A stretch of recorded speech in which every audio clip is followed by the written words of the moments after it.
I'll do it in the beginning if it's like, this is like Kurt Russell saying this in the movie Overboard, which never should have happened. Zippity-doo-dah, zippity-day, oh my, I got a wonderful slave. Which is a slave song and offensive in and of itself.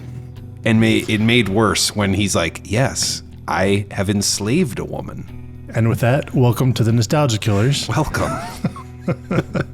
Welcome to the Nostalgia Killers podcast, where we revisit films from our youth to see if they still hold up or should be inserted into the great DVD player in the sky. I'm joined once again by Robert Negoesco. Hello, and thank you for having me back.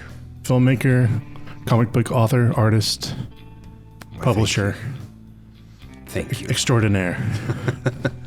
And I put him through this movie, and I'm very sorry. I want to say that up front. I mean, we kind of proposed. We were in the afterglow of the high of RoboCop. We were like, yeah, man, let's get into something real gnarly. Like, yeah. Oh, dude, I loved Overboard when I was a kid.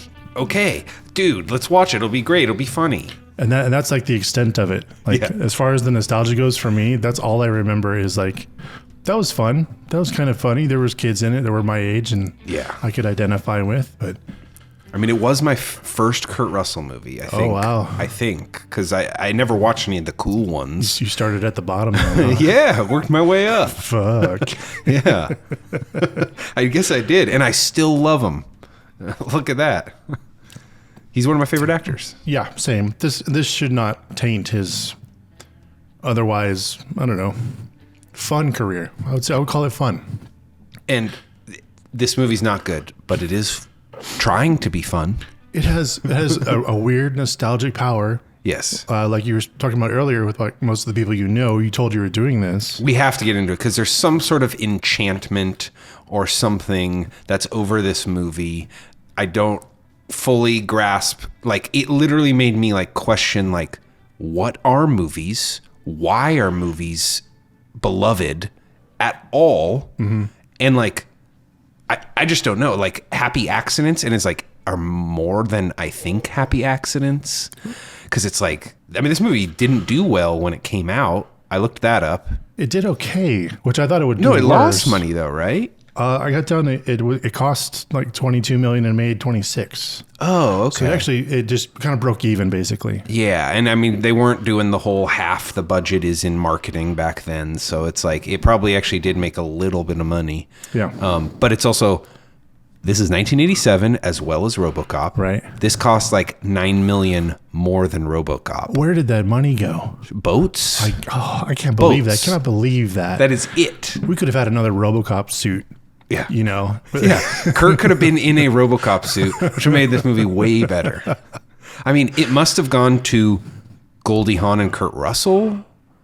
Like, I don't know. I just don't know. Because they just rented those boats. It's not like they're building, like, and the set design is like tacky looking, even when it's supposed to be like expensive, you know? It didn't look good. Yeah, I'm not entirely sure they used a set at all. It looked like it was all location. So then what if all that money literally went into like sealing these two stars, which are the only things that this movie has going for it? Maybe that's why it's bad. It's not a real movie. It's just a front. Yeah, maybe. Wow. By Roddy McDowall, who's in the movie. Yeah. But it's like he produced this movie. And I'm like, that made a little bit more sense because I'm like, okay, this is 1987. Why this is so weird is that this is like a lame early 60s comedy. Mm-hmm. Like, well, not even the great era of like, Cary Grant. And they said that they were referencing that, but it doesn't feel like that. It feels like a sitcom. Yeah, it said that there like is a loose remake of like a 1958 film. It feels like that. It feels like a shitty version of like the Billy Wilder comedy, which are great. Those are great, but like, I don't know, man. It was weird. It just wasn't. It's a weird tone. Everything's weird. Weird editing. Who did they get to edit this thing? Strange editing. As purveyors, you and I both of college film festivals type stuff, and we're used to that kind of that editing level. It was a little bit better than that, maybe. Yeah, a little bit. I came to the conclusion. I just did. Why can't I remember what I did yesterday? I don't know. It didn't happen. No, but we were talking about Big Trouble in Little China. Sure. And I kind of came to the conclusion already, early on in revisiting all these older films, is that in the 80s, you could kind of get away with doing anything in film. And they would just cover it up and gloss over it and just shove it out to theaters. Yeah, there's a little bit of that. I mean, like, yeah, movies were doing good at the time, even though it's like a terrible time in cinema. Yeah. But maybe that's why it was doing good, because the American population has been kept like stupid for, I don't know, 100 years? I don't know how long. Very, very likely. Because, like, I don't want to cast any stones, but, like, yeah, literally everyone I talked to said they love this movie. Right. I posted about it. People responded angrily. Yeah. Like, don't you touch my Overboard. It's perfect. Uh-huh. Like, it's a perfect encapsulation of the time period. I think, like, someone said that to me, and I was like, I don't know how to talk. I don't think you've watched it recently. Yeah. Yeah, that's the biggest. But no, my sister, sorry, Susie, she has watched it recently and still likes it. Okay, so I don't know, man. I think it's, like, there's the movies that you watch once, right? And you're like, that was a good movie, and you'll never watch it again. Sure. And then there's movies that can be of varying quality that you will watch over and over and over. Mm-hmm. And I really do think that comes down to, like, I just want to hang out with these people. Like, Spaced is great, but mostly I want to hang out with those people. That's why I've watched it 5 times. Sure. You know, not because it's, like, really good. I'll watch it once because it's really good, maybe twice. Yeah. But I want to hang out with those people again. Yep. And that's the Tarantino movies are great, plus you want to hang out with those people. Sure. Every time. And it's like, that's the magic. And I think that's the weird, whatever dark deal with the devil magic they did to make Overboard. It's like, you have the craziest chemistry. Well, it was fucking Gary Marshall, who has a history of making good movies. Yeah. Memorable movies. Pretty Woman, right? Pretty Woman. I was going to just pull him up real quick. Yeah. Even Pretty Woman is cheesy, but it's like good cheesy, you know, like it's well made, it's good. Let's revisit that one day. We'll watch that one for this podcast. Yeah, George Costanza like hitting Julia Roberts, I remember that, and I was like, whoa. 31 acting credits or directing credits. Pretty Woman, Frankie and Johnny, which I do remember fondly. It was good. I think I only watched it once. Exit to Eden, which is pretty funny. Dear God, okay. Runaway Bride, Princess Diaries. Princess Diaries. Yeah, 1 and 2. And that's just like in the last 2 decades. Yeah. Before that, he's been an actor. He's been in film. Sure. He knows everybody. So, I mean, he has a straight up bona fide classic under his belt in Pretty Woman. And then, like, Princess Diaries? Mm-hmm. Wait.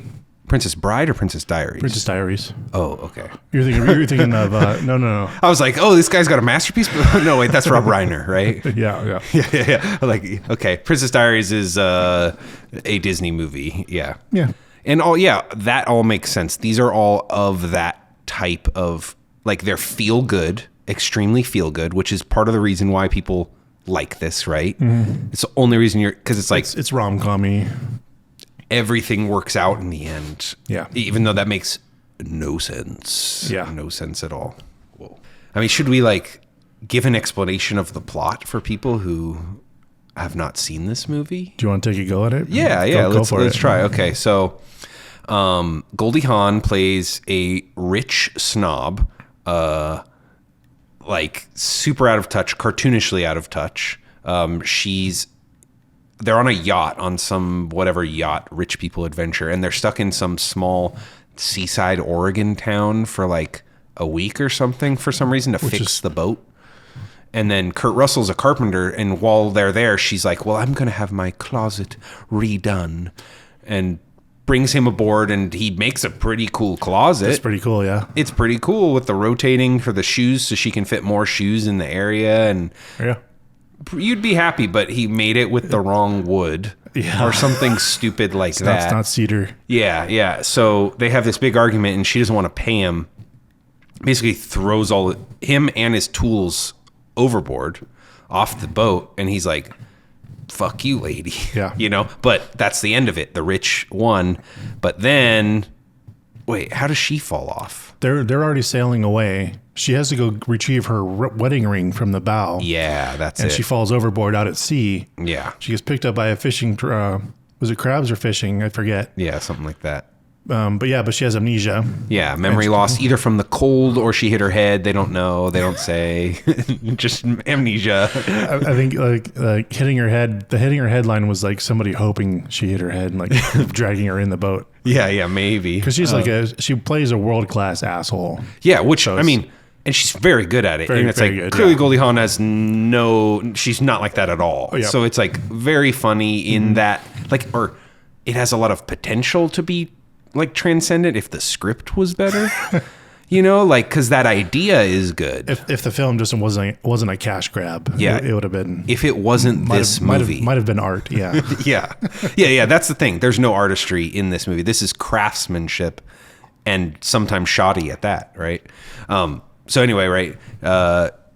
She is brought in, and they're like, they don't know who she is, and then they play her on the TV, and her husband does see it and goes to see her, and because she's such, I mean, the movie throws bitch around all the time. Oh, yeah. I'm not trying to, but it's like, this lady is supposed to be a bitch, like a cartoonish level of insane, impossible to deal with, like super, like it is misogynistic to write her, like that a woman could be that bad, yes, or any human, right? Yeah. And he sees her and he's like, oh yeah, and then he just bounces. He pretends not to know her, pretends she's not his wife. Yeah, which is like incredibly grim. Yeah.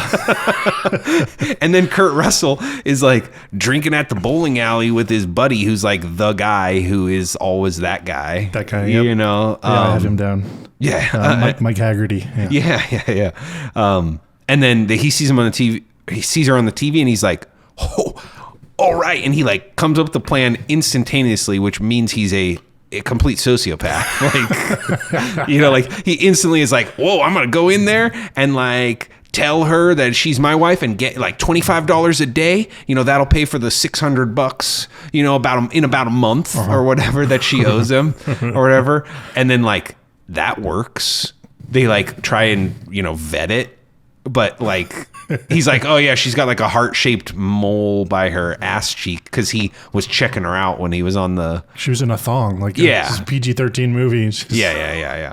That was weird shit in the 80s. I mean, it is the 80s. You know, there were boobs in PG movies like 16 Candles and stuff. Mm-hmm. So there's a lot of because like I was questioning how much I liked this movie as a kid, and it's like, is a lot of that because Goldie Hawn in a bathing suit? Like, yeah. I mean, I didn't stop. I didn't watch this past the age of 11.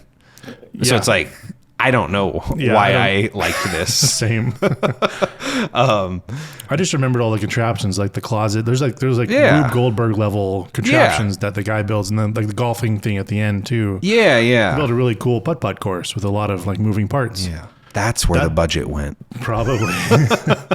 That for me was like the only reason I watched the movie. I knew what was coming. Like yeah. But sweet Jesus, what a cringe premise. Yeah. And so then he takes her home and convinces her that gaslights her. Yeah, that's his wife, and that they've been married, and you were fat, and like these four boys who are monsters are your children, and you're supposed to love them, and you have to love me, and all of that. And I picked up this time he brought them into this too. He brought the boys into the plot. Like, that's fucking low. Yeah. Oh, they're lying. They know, low. And they're like on board with it. We need a mom.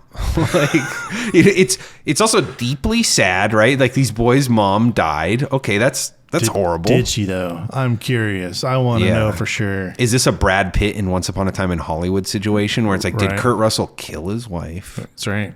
Like, how do I trust him? How do I trust him after all this shit? Because everything he says sounds made up too. Right. So it's like, this guy was married to some big fat lady, as he puts it. And I'm like, I don't believe that. No. This guy's a psychopath. Like, no, he didn't love anyone like that. He is so shallow, so vain. I kind of want to recut a trailer with like an evil sounding background. Yeah.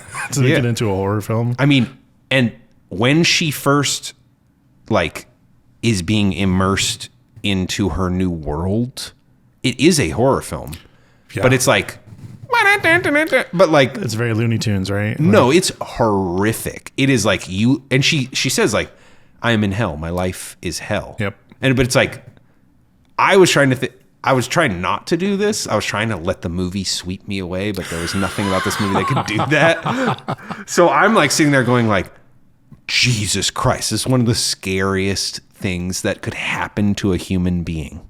There's like horror movies today wish they had this premise. Yeah. Like, I mean, maybe this should be off mic, right? But they have taken multiple 80s comedy premises and turned them into horror movies. Mm-hmm. This one is right there. yeah. Just make the horror film. Maybe it's too real.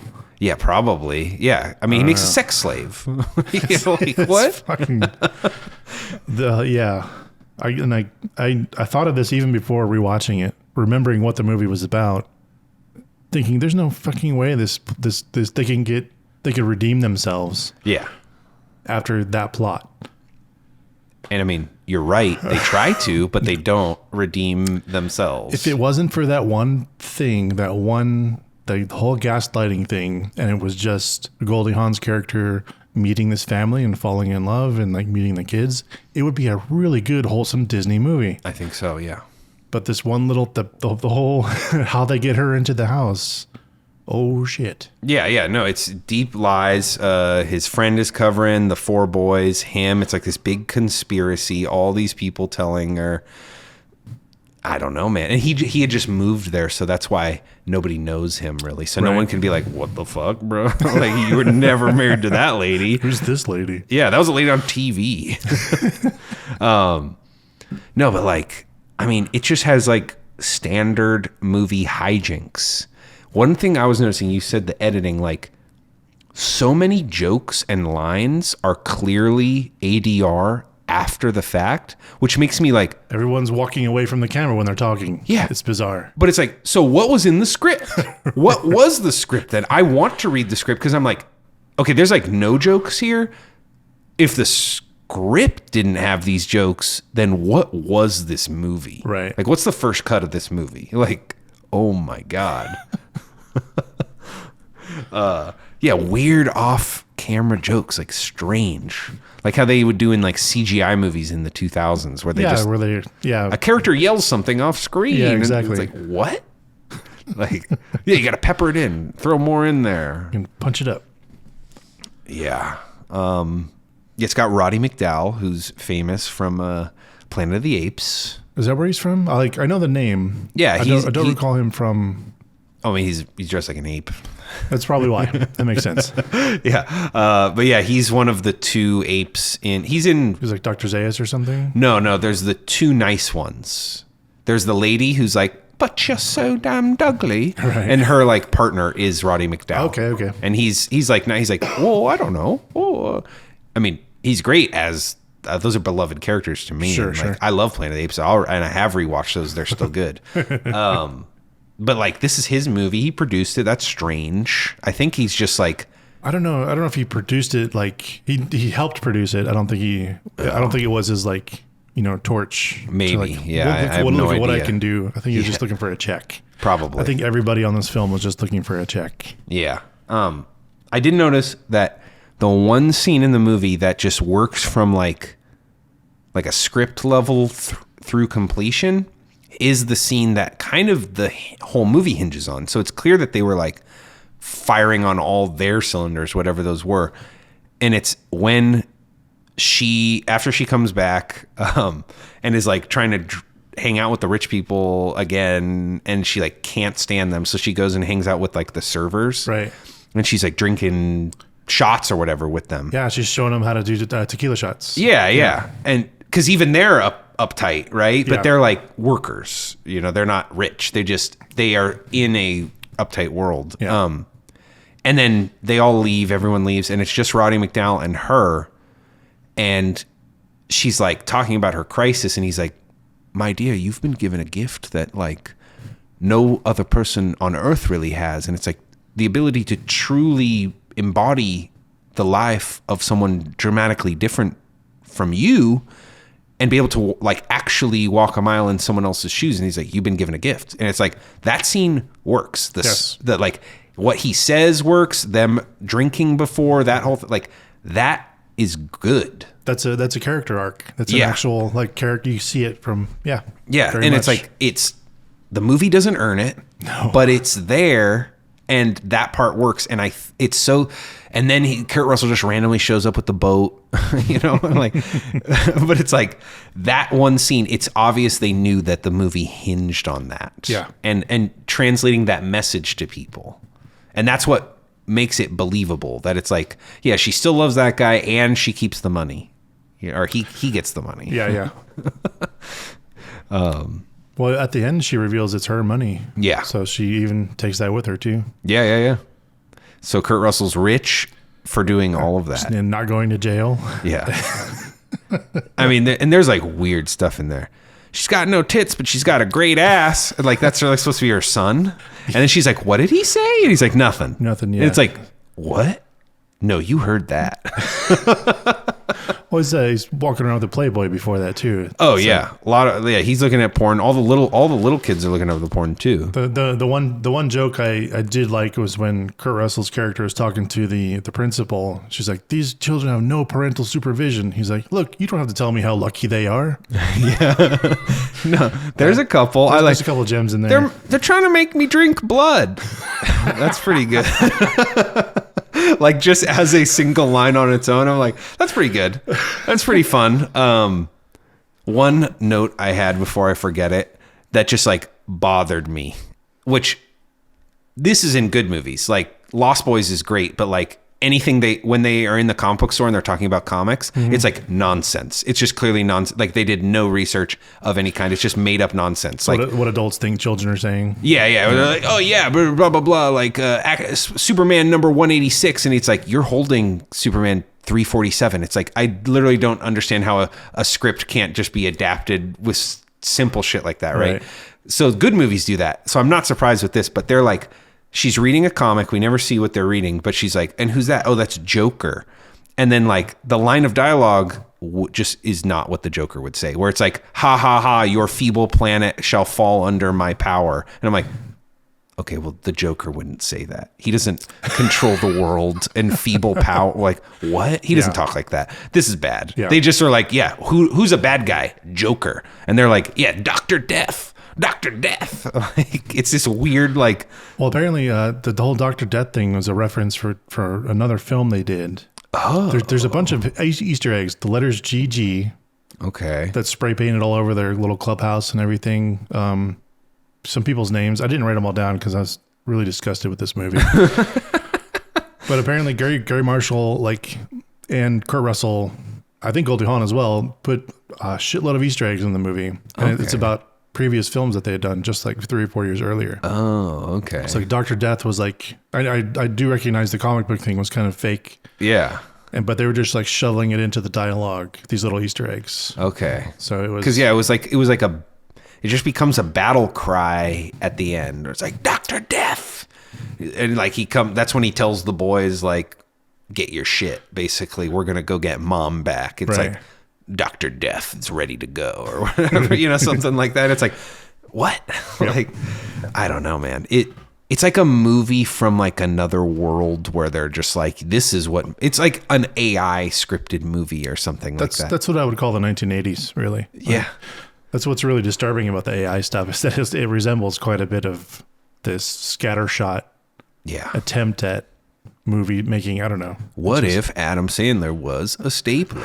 Yeah. I mean, it is that joke. And it's like, I think that's just because of the formula, right? Like this movie, I was thinking about that too, where I was like, this could be one of the movies you study in like screenwriting class. Cause it's like, I mean, you shouldn't, cause there's better examples, but it's like, it hits every beat of a standard 90-minute scripted film. Yep. Like every beat, it's like everything. There's the it's never going to work. And now it works. And then they fall apart. But then the final getting back together and this character has a revelation and this character has a revelation. She realizes she had what she wanted all along. Yeah. Which is a very I think it's a pretty misogynistic message in itself. Is like every woman wants to have kids and more kids. Yeah. Like, and that's like the premise of the premise, but that's built into the movie. Last line of the movie is he's like, I want a girl. What can I give you? Yeah. You have everything. What can I possibly give you? A baby girl.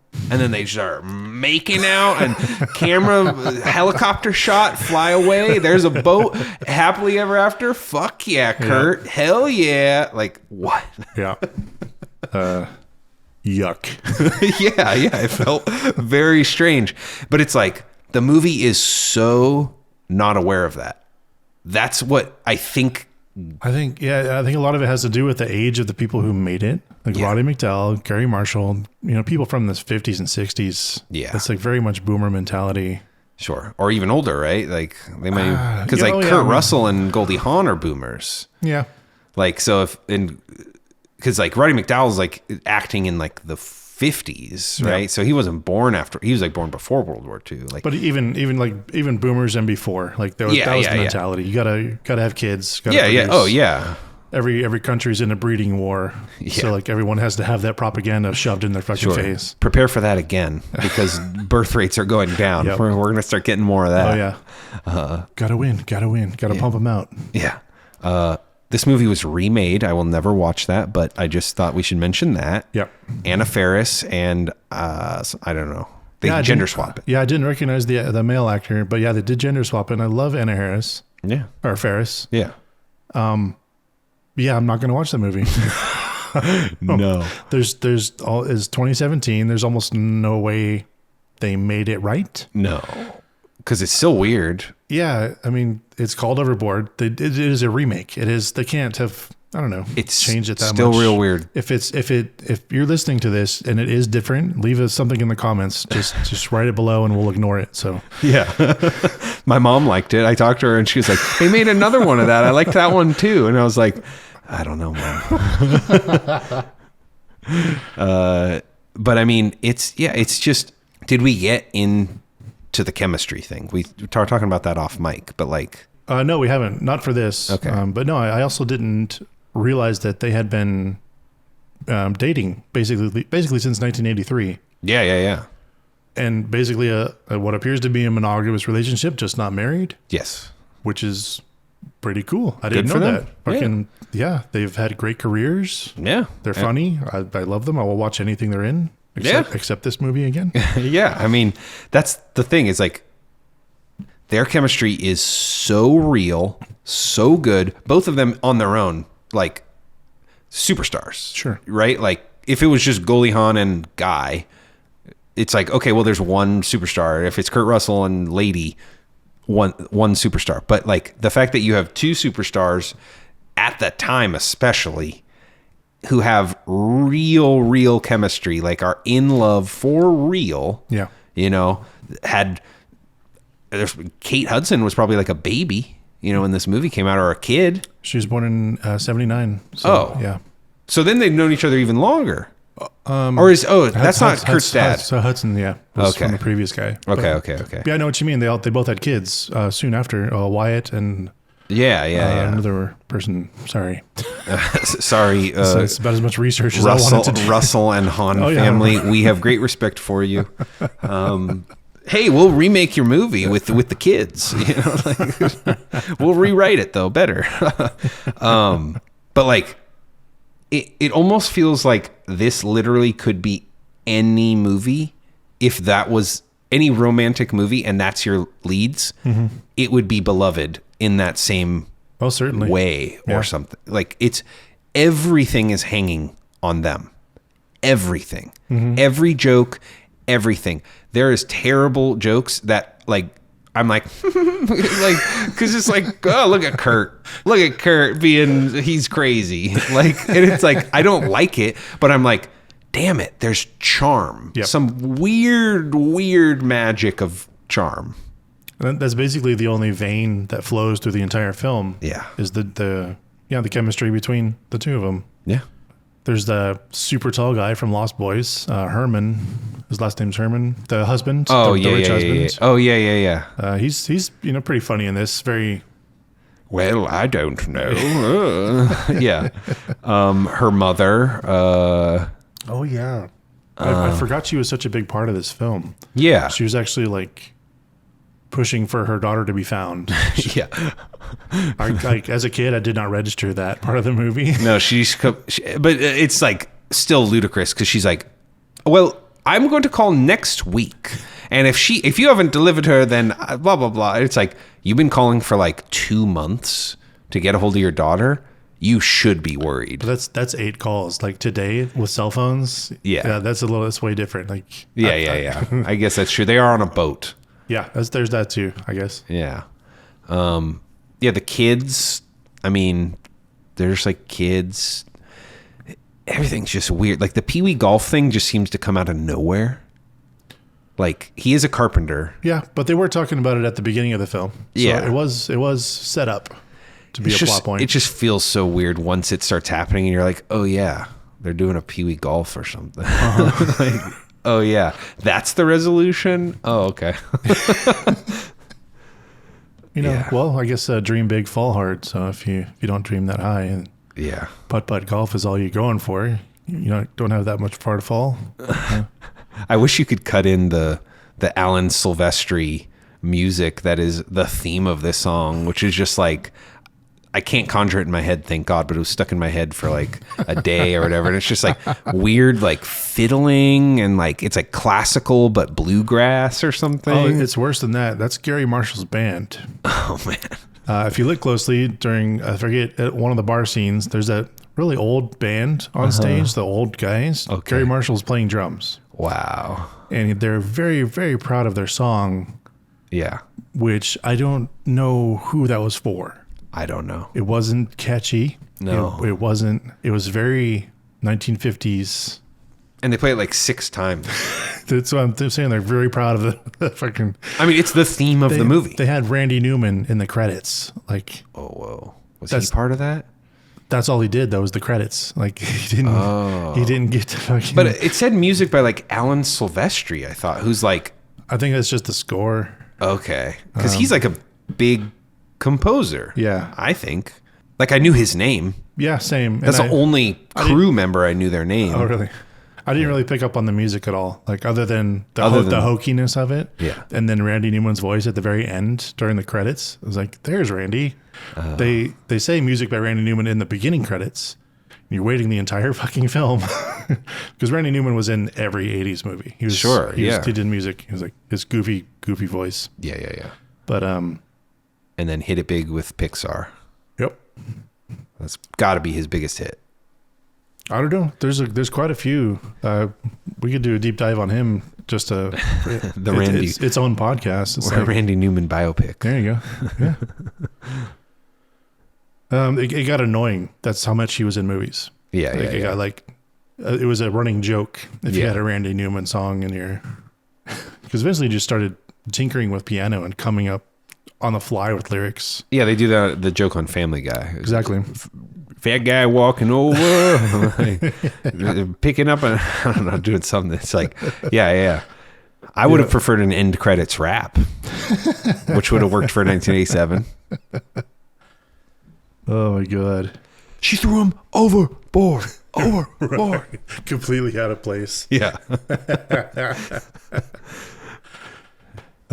So the beginning, the port they're in is actually Fort Bragg. Okay. Almost the entire thing is in Fort Bragg. Okay, they filmed the whole movie there? Well, all the outside parts. Okay. All the boat stuff. Okay. And then the water stuff, the Coast Guard stuff was down in L.A. Okay.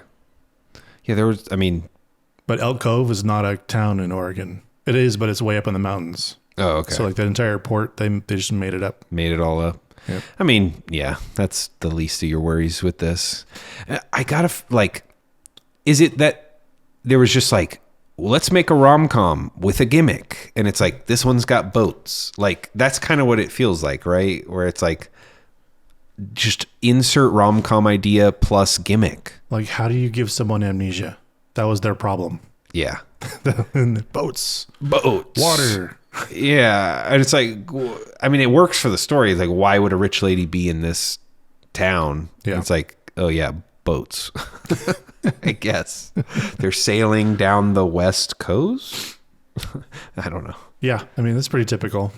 Okay. Yeah. Yeah. The husband eventually made it to, I don't think not Hawaii, but probably Mexico. Yeah, something before he had like to turn that. around and come back. So for his wife, he was having so much fun because her mom showed up. Yeah. Golly. Yeah.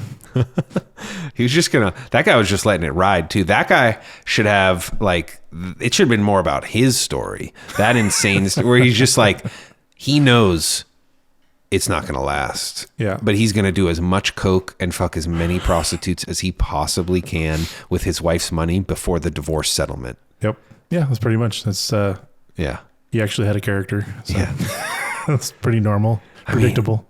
Man, all those jokes. I keep thinking of when they turn the boat and then they roll out of the bed. And I don't know enough about boats, but I'm like, there's no fucking way this boat is tipped at that angle.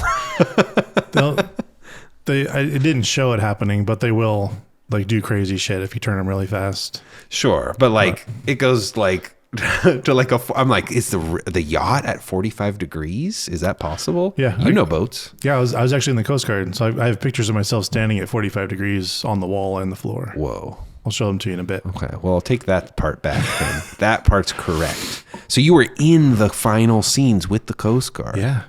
Actually, I looked that boat up, the Point Evans. They actually decommissioned the boat right as I was going in the Coast Guard. So okay. You never could have worked. Never got on that boat. With the iconic, dude, I work on the boat from Overboard. Fuck yes.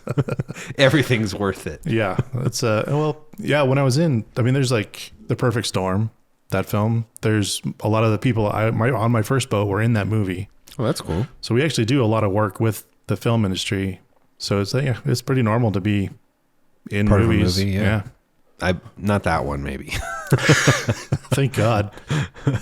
It was cool to see the Coast Guard represented, though. I mean, none of the people in the image were, I believe, they were all actors. Yeah. But and I think it's the director's son was that lookout, making all the not somewhat funny jokes.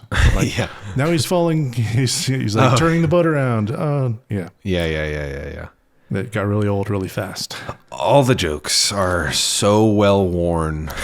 And even in 1987, they just had to be so worn. No leather left on the bottom by the time the scene changed. Nothing. Just I don't know. And how some scenes would end would just be well, let's just end. It's just over. Well, let's talk about the editing real quick. Yeah. There's some real, there's a really weird thing. I'm pretty sure you picked up on it where the freeze frame dissolve. Sure.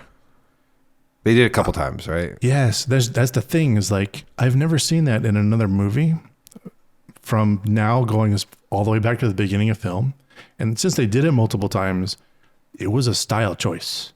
Oh, okay. I don't think they ran out of film. Oh, wow. I think they did the freeze frame and then dissolved to the next thing as this is going to be the next new cool editing thing. Their editor is trying to be a pioneer. Yeah. And it looks horrible. I thought the film was broken. And I'm streaming it. I just assumed ran out of film, which made me think it was shoddier. But they never, shooting on film, you don't run out of film that way. You do your heads and tails. You do. Yeah. You don't cut on the action or. Because they are craftsmen. Yeah. I mean, that's what we're seeing on display there. But it's I don't know. It's not even quality craft. It was an editing. It was a choice. It's so fucking weird. Which I bet a real editor, I mean, I'm sure they have a real editor, but it's I'm sure most editors would be yeah, you'd never do that. What are you talking about? Yeah, that's breaks the rule. I brought up the college film festivals stuff. We're used to seeing really bad editing. Yeah. That jumped out to me. I mean, that is a college student thing to be dude, I just came up with such a sick way. This is such a good way to edit this movie. And then no one likes it. Yeah. It's distracting. Yeah. You're not supposed to see your editing. You're supposed to hide it. Yeah. And I mean, the voices off camera were so distracting. Well, here's the biggest one. At the mental hospital, at the beginning, the husband's nope, don't know her. They cut to a shot of the yacht sailing away, and the voiceover of the husband saying, nope, don't know her, and then back to the action. Yeah. When did that happen? Was that the same day? Did he fucking teleport to the from the hospital? He's just repeating it to himself later that day. Just like, but then it cuts back to like the same day and they're in the hospital and Kurt Russell's showing up. Yeah. It's like, oh my God. It doesn't make sense. No.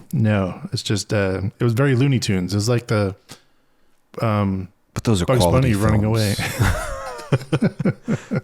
Yep, the weird off-camera dialogue. I have that written down several times. I don't know, man. It's just a strange thing, especially now. Like, I did read one review from the time because I had to know what people thought. Like, yeah. And I read more than one, but I found a review that was like scathing. That's like, this is offensive. This is misogynistic. He like. They're not using like thrown around the words we use today, but like are still saying like they're trying to throw the flags. Yeah, like oh, you like trapped a woman against her will and enslaved her. Like this is weird. And this is from 1987. So I was like, okay, at least I understand that like this isn't just one of those weird examples where it's like, yeah, the world was different. It didn't fly completely under the radar. No, like it was weird to people. Yeah. So that's good. That's good to know. Shit, I didn't even know that. Yeah.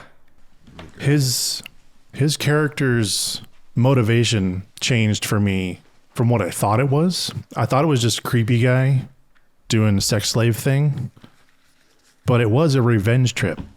Oh yeah. Just to get his money back. Yeah. So it wasn't like I'm not excusing it in any way, but it was more revenge turning into let's fall in love kind of deal. Well, he tries to sleep with her and then she like doesn't want to.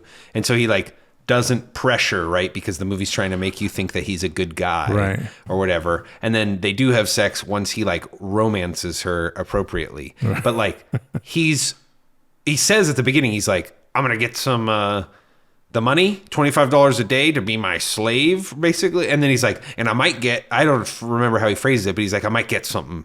Right, some extra out of it. There was too. the little guy talk. Yeah, with his buddy who's like the perfect guy to be like, yeah, you're gross. Yeah. He just like, I mean, all the love to that guy because like you need that guy in a movie. Yeah, like, and he was perfectly cast. 115 film credits. I don't think he ever played a lead or anything more. He's always the guy. That guy. He's always that guy. Yeah, he's in Wayne's World. Definitely fit the part. Yeah.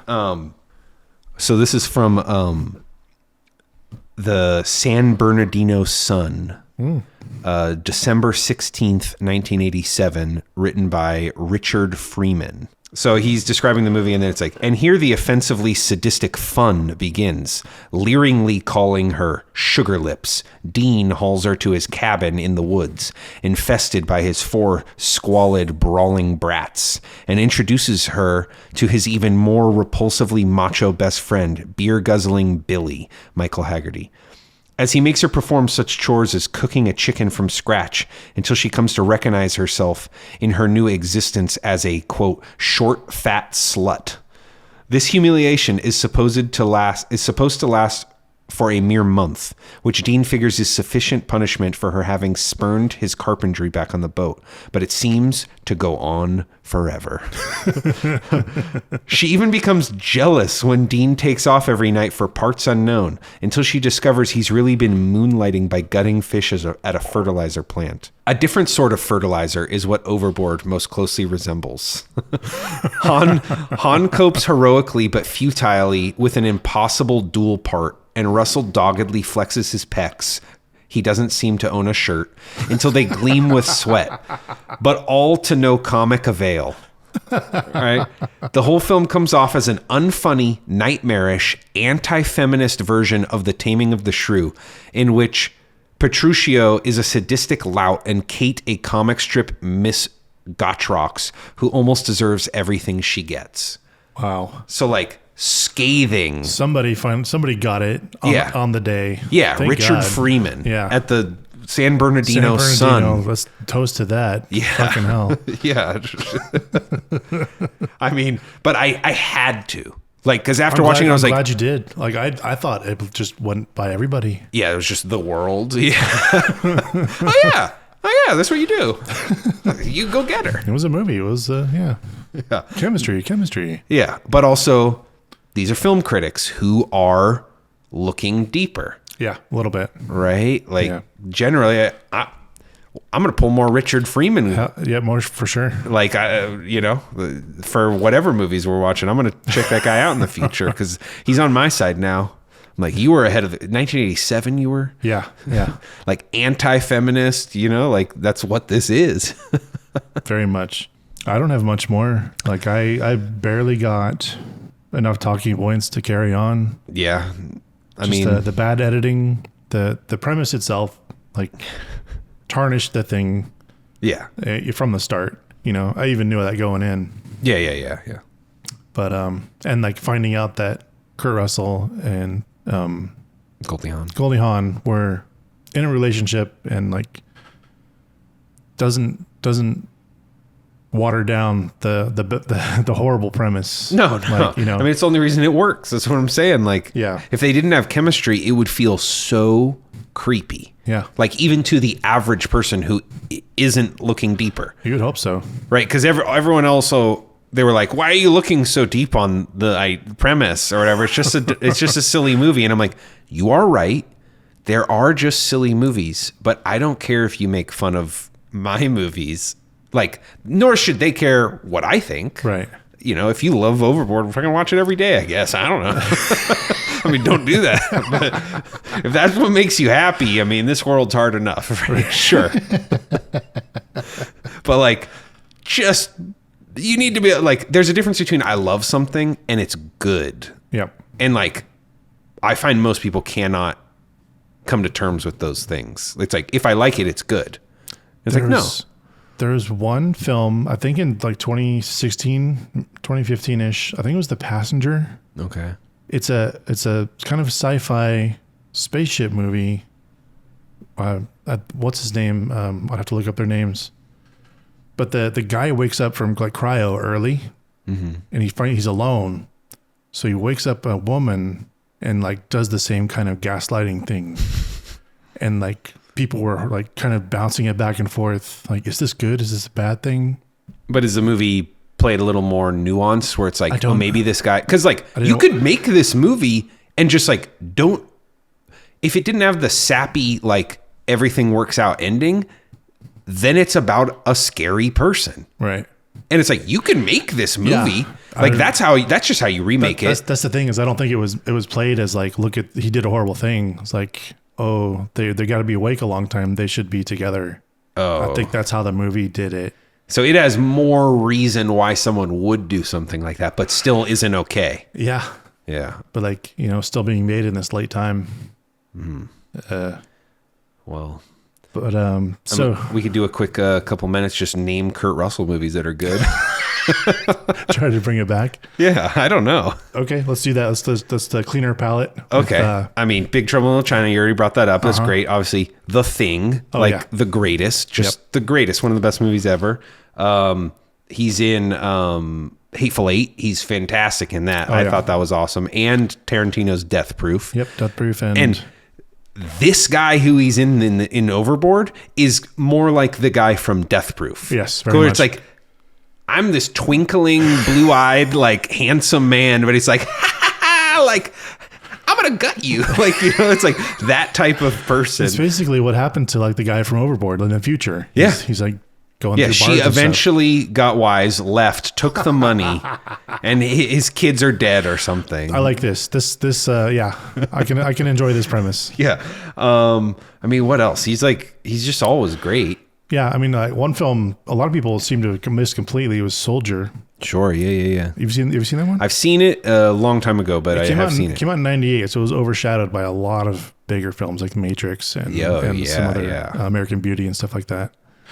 So I understand why people missed it, but for me, for Kurt Russell films, that's a Kurt Russell film. Yeah, it's like hard sci-fi, right? Mm-hmm. Yeah. Because it's him acting, and I was telling my friend the other night as well, he doesn't speak much. Yeah. Because he's just a soldier, but he has a huge character arc that he has to deliver through his face. Yeah. And he does it.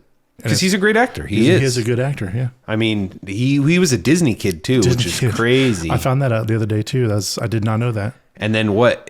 He comes back. He's bad guy and like, or he's like Star-Lord's dad, right? Yep. And it's he's like in the Marvel universe. Dude, you're coming home. Yeah. Like this isn't. Oh, Kurt Russell's doing a Disney movie. It's like no.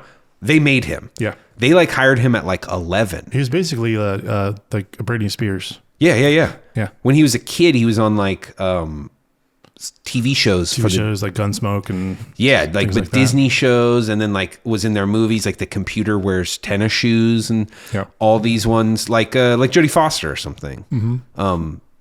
I mean, there's so many Disney kids that did become, but it's just like Kurt Russell. You don't think of him that way. No, not at all. And I don't begrudge him that. Like I think he earned his way. Oh, of course. Yeah. Escape from New York, Escape from LA. Oh, yes. I mean, how could we forget those? Yeah, him and John Carpenter, like all of those combos are so good. Yes. You know, I mean, I do think his best movies are John Carpenter movies. Yeah.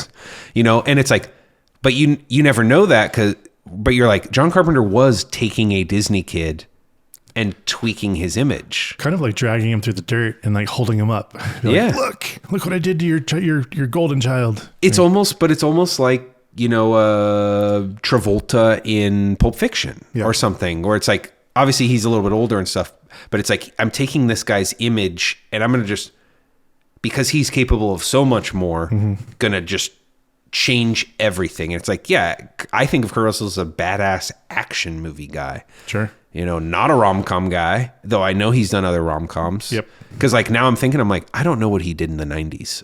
I really don't know most of the 90s. His work. Captain Ron. I'd love to do Captain Ron. Captain Ron. That was kind of like my model for being in the Coast Guard, because I did get stationed in the Caribbean and just sailed the Caribbean for 3 years. Wow. I did the Captain Ron thing. It was awesome. See, from what I remember, Captain Ron is like Uncle Buck, but Kurt Russell is Uncle Buck, where it's like he loves them, but you don't want him around. He's ruining your life. That's what I remember. Yeah. I don't know though.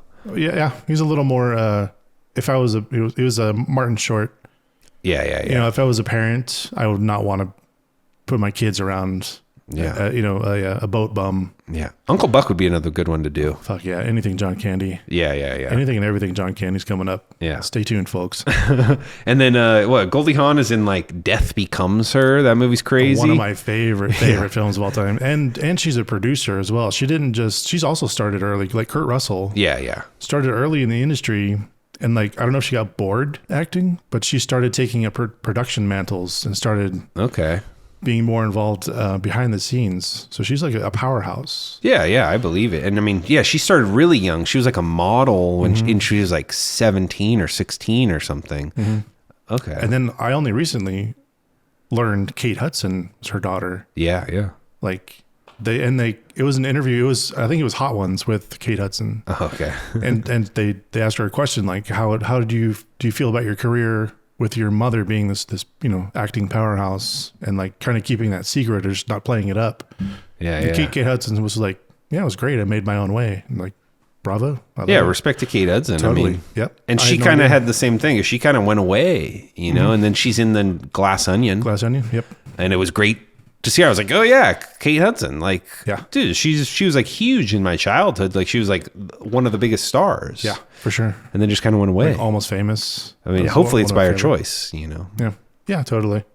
Yeah. What a luxury, right? Yeah. Well, watch any of these movies that we've just mentioned instead of this movie. Overboard or the 2017 one. Yeah. Don't give them your money, folks. So, just to wrap up, at the end of every podcast, we like to determine whether or not we're going to kill the film, watch out, see how it turns out, or let it live. Sure. What do you think, Robert? So this is where I'm like, this is so strange. For me personally, kill it. Like, destroy it. I never need to watch this movie again, and I don't think future generations will be they won't benefit from it in any way. Yeah, they're not going to have lost something if this movie disappeared from existence. But every person I talk to loves this movie, and I can't tell them they're wrong.